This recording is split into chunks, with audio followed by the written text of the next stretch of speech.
Halo guys, berjumpa lagi dengan saya di dalam video YouTube yang baru, yaitu dalam pembahasan investasi dan pengambilan keputusan dalam akuntansi. Jadi begini, sebelum kita memulai itu kita akan mengenal yang namanya investasi ya guys. Jadi biasanya yang pihak luar yang memilih untuk investasi di perusahaan kita itu perlu untuk melihat bagaimana kondisi keuangannya. Itu karenanya kalau misalnya di perusahaan terbuka sedang ada pembukaan untuk pembelian saham, laporan keuangannya itu akan lebih dipercaya gitu ya teman-teman, karena laporan keuangan itu bisa diakses secara publik. Lalu laporan keuangan juga mempengaruhi kita dalam mengambil keputusan dalam akuntansi itu sendiri. Untuk kenal lebih lanjut, maka saya akan menjelaskan di penjelasan di slide berikutnya. Tapi sebelum kita masuk ke slide berikutnya, jangan lupa like, comment, and subscribe. Kalau misalnya di penjelasan berikutnya ada yang tidak mengerti dengan penjelasan saya, silakan komen di bawah. Jangan ragu-ragu, karena saya akan merespon dari pertanyaan teman-teman semua. Sebelum kita memulai untuk pengajaran, saya tidak lupa untuk memperkenalkan kembali diri saya di setiap video bahwa saya berasal dari pendidikan akuntansi di Universitas Negeri Jakarta. Sesuai pengalaman yang bisa nanti teman-teman baca, di pause dulu misalnya gitu ya. Saya memiliki pengalaman di bidang akuntansi, bahkan pengalaman tersebut yang meyakinkan saya untuk berbagi ke teman-teman semua kalau misalnya di proses di akuntansi itu dan pembelajaran itu seperti apa. Sebelum kita melangkah jauh, maka kita harus mengenal dulu persamaan dasar di dalam akuntansi. Yaitu yang pertama adalah aset sama dengan hutang ditambah kewajiban. Aset itu kurang lebih adalah aset lancar serta aset yang tidak lancar yang dipunyai oleh perusahaan kita. Kalau aset lancar itu terdiri atas kas, terus bank yang biasanya mudah perpindahan kasnya. Tapi kalau aset yang tidak lancar itu seperti gedung ya, teman-teman. Jadi gedung itu tidak mungkin dengan mudah dipindah-pindah. Gedung itu memiliki depresiasi dan nilainya meningkat memang gitu ya teman-teman. Tapi kita tidak semudah memindahkan cash atau bank. Aset ini sama dengan hutang ditambah kewajiban. Hutang adalah sesuatu yang harus kita bayar. Jadi hutang itu kita dianggap sebagai kewajiban. Hutang ditambah dengan modal ya teman-teman. Ini tulisan kewajibannya perlu diganti. Jadi aset sama dengan hutang ditambah modal.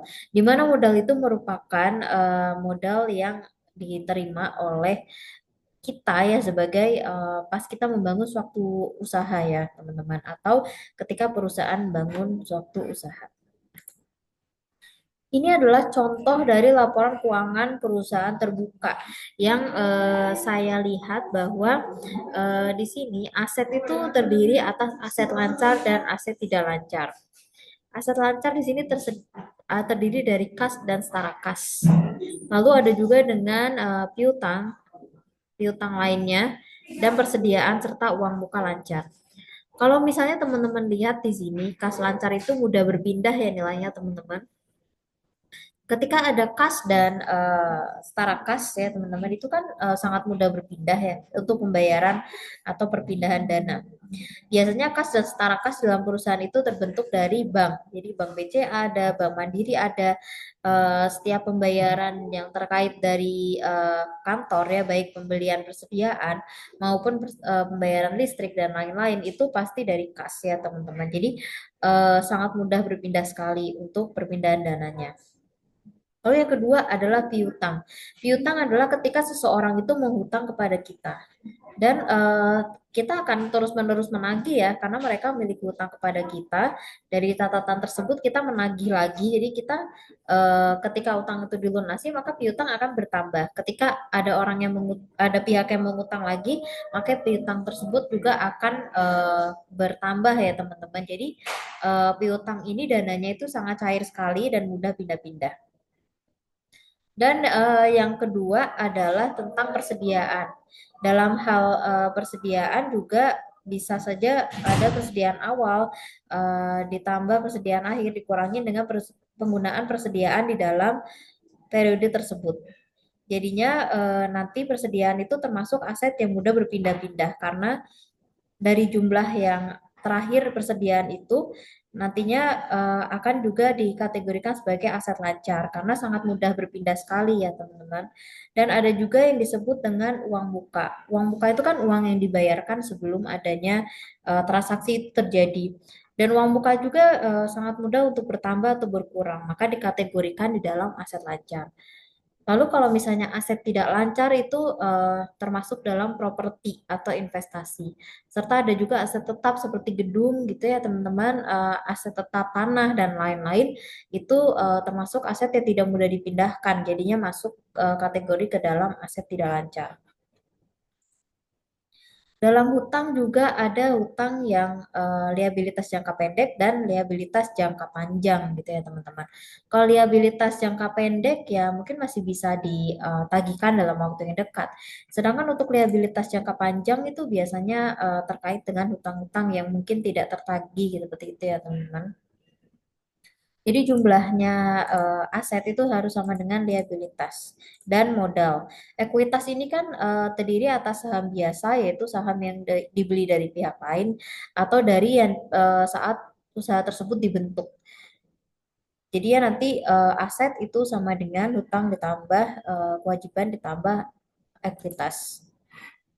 Dalam kerangka konseptual yang berguna untuk pengguna eksternal dalam hal mengambil keputusan, itu terkait dengan laporan keuangan yang baik. Menyajikan laporan keuangan arus kas yang akurat. Bagaimana sih karakteristik yang bisa disebut laporan keuangan itu bagus?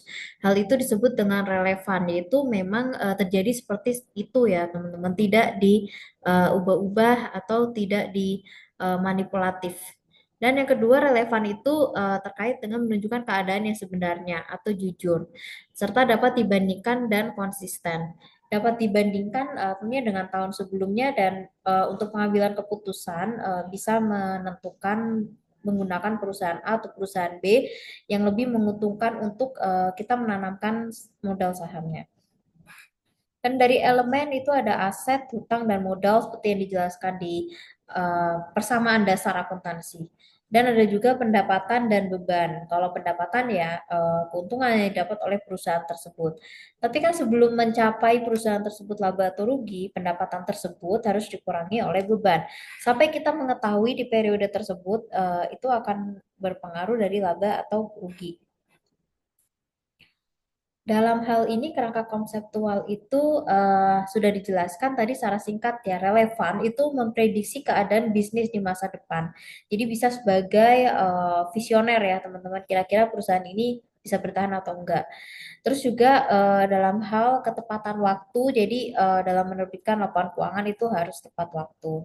Dan menunjukkan keadaan yang sebenarnya tidak direkayasa dan bersifat netral, serta dapat dibandingkan dengan laporan keuangan lainnya. Karena kan dalam hal investasi dan pengambilan keputusan, memang seorang yang ingin menanamkan modalnya atau stakeholder yang pengen melihat ya mengambil keputusan itu biasanya dengan membandingkan dari keadaan tahun lalu atau keadaan dari laporan keuangan perusahaan lainnya. Dan tentunya konsisten, yaitu bisa diselesaikan dengan tepat waktu. Sekarang kita membahas mengenai elemen-elemen dalam laporan keuangan. Itu ada aset, aset sumber daya perusahaan ya teman-teman. Lalu yang kedua adalah hutang. Hutang itu sejumlah dana yang perlu dibayarkan. Lalu yang ketiga adalah modal. Modal ini merupakan keuangan milik perusahaan atau operasional dan bisnis. Lalu yang keempat adalah pendapatan. Pendapatan ini masih bruto ya teman-teman atau pendapatan kotor. Memang kesannya sih terlihat besar, tapi jangan lupa untuk dikurangi dulu dengan beban untuk menghasilkan apakah jumlah penghasilan lebih besar atau yang disebut dengan untung atau jumlah pendapatan lebih kecil daripada beban, maka akan disebut juga dengan rugi. Maka asumsi yang terjadi dalam kerangka konseptual itu akan timbul yang namanya asumsi dan prinsipal. Kalau asumsi itu adalah kegiatan yang saat ini berjalan di dalam perusahaan. Lalu perusahaannya itu mampu berjalan secara kontinu dan hanya satu mata uang yang disetujui.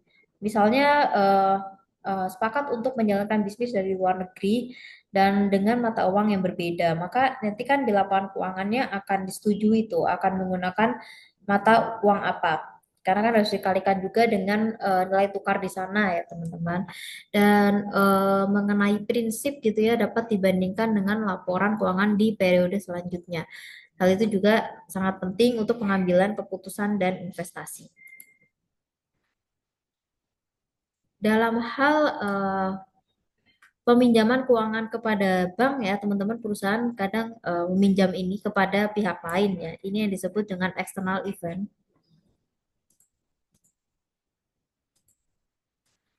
Lalu di sini aset sama dengan kewajiban ditambah modal. Di sini aset bisa teman-teman pelajari lagi nanti di videonya. Aset terdiri atas apa aja, kewajiban apa saja, dan modal apa saja. Ini adalah contoh dari laporan laba rugi ya teman-teman yang saya download dari laporan perusahaan terbuka, di mana memang dari pendapatan bruto ini harus dikurangi beban ya untuk mengetahui apakah perusahaan itu mengalami laba atau rugi. Jadi di sini ada mengidentifikasi jurnal seperti itu ya teman-teman. Menerima aset, menerima modal gitu ya. Jadi kita menerima cash sebesar 2.000, menerima modal juga sebesar 2.000. Inilah yang menimbulkan adanya persamaan tadi. Aset sama dengan liabilitas ditambah modal, equity ya teman-teman. Jadi eh, cash di sini itu harus membentuk jurnal balik yaitu kredit berupa modal. Untuk menentukan sebelum kita masuk ke hal ini ya teman-teman. Jadi aset itu akun utamanya adalah di debit. Kalau misalnya kita menerima aset gitu ya, berarti yang ditambah adalah debit. Tapi kalau kita mengurangi aset kita, berarti untuk menjurnalnya asetnya pindah ke kredit. Persamaan utama aset dan kredit ini perlu dipahami lebih dalam untuk kita menyusun sebuah laporan yang bernama jurnal. Ini ada kasus nih, sebuah perusahaan meminjam sebesar 6.000 dolar. Lalu di sini kan ada juga yang dinamakan dengan hutang ya. Hutang itu akun normalnya di debit ya, di kredit ya teman-teman. Jadi hutangnya bertambah 6.000, sedangkan kita menambah dana sebesar 6.000 karena kita meminjam dari pihak lain yaitu dari bank. Jadi ini adalah gambaran singkat ya mengenai proses dalam akuntansi. Sebelum menyusun laporan akuntansi, kita perlu mengidentifikasi transaksi dulu. Karena kalau dalam proses sehari-hari kita memiliki nota, kita memiliki catatan, kita memiliki bukti pembelian barang, bukti penjualan barang, invoice, dan lain-lain. Dalam hal mengidentifikasi transaksi tersebut sih saat ini sudah dibantu oleh aplikasi ya biasanya teman-teman. Aplikasi keuangan seperti Accurate, seperti Myop dan lain-lain itu sudah membantu untuk teman-teman. Jadi tinggal menginput saja. Misalnya dia kategorinya adalah pembelian barang gitu ya. Nanti ada menu pembelian gitu. Jadi tinggal diinput di situ dan jurnalnya juga sudah otomatis terbentuk ya. Tapi kan kalau sebagai akuntan di perusahaan itu kita tidak boleh percaya begitu saja dengan sistem. Kalau tiba-tiba sistemnya error gimana? Kita harus ngerti kan gimana caranya kita memperbaiki transaksi yang salah gitu. Jadi untuk saat itu karena itu inti cara saya bekalkan gitu ya teman-teman. Jadi yang pertama adalah identifikasi transaksi dari nota yang ada itu masuknya kemana ya sebenarnya akunnya. Lalu dianalisa juga transaksi pada jurnal seperti contoh yang tadi. Selesainya diposting dalam buku besar. Buku besar itu kan setiap account itu udah punya buku besarnya sendiri ya, teman-teman. Dia bertambah atau berkurang. Lalu setelah itu ada penyusunan neraca saldo. Neraca itu seperti laporan yang ditunjukkan di slide sebelumnya. Ini bisa saya back.